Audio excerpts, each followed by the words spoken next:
Hi friends, good morning সবাইকে। আজ সকালটা একটু অন্যরকম। আজ বাঙালিদের শ্রেষ্ঠ পূজা রথযাত্রা। কিন্তু আমি তো বাড়ি ছেড়ে এক অচেনা শহরে নিজের কাজের মধ্যে পড়ে আছি।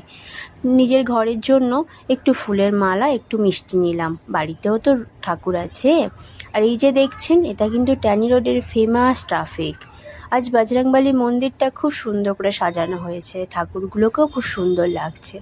আচ্ছা বলুন তো, ওই যে ঠাকুরের গলায় সাদা মালাটা আছে, ওটা কিসের মালা? আমার না ঠিক জানা নেই। বাড়ি ফিরে স্নান করে নিয়ে আমি পুজো দেওয়া শুরু করেছি। ঠাকুরকে ফুলের মালা পরিয়ে মিষ্টি দিয়ে আজ পুজো দিয়েছি। আজ মনটা খুব খারাপ করছে, বাড়ির লোকের কথা বড্ড বেশি মনে পড়ছে। এই যে ছোট্ট মতো একটা ভাণ্ডার দেখছেন, এটা কিন্তু আমার খুব শখের।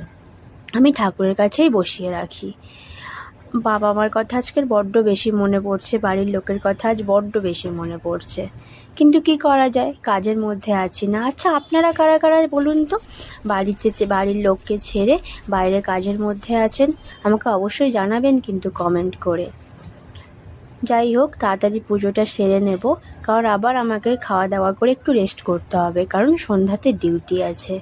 ডিউটি তো আর মিস করলে চলবে না। আমার খুব ভালো লাগে আপনাদের সাথে এগুলো শেয়ার করি। ঠিক আছে, তাহলে আজ এই পর্যন্ত। দেখা হচ্ছে পরের ব্লগে। সবাই ভালো থাকবেন, সুস্থ থাকবেন। সবাইকে শুভ রথযাত্রা।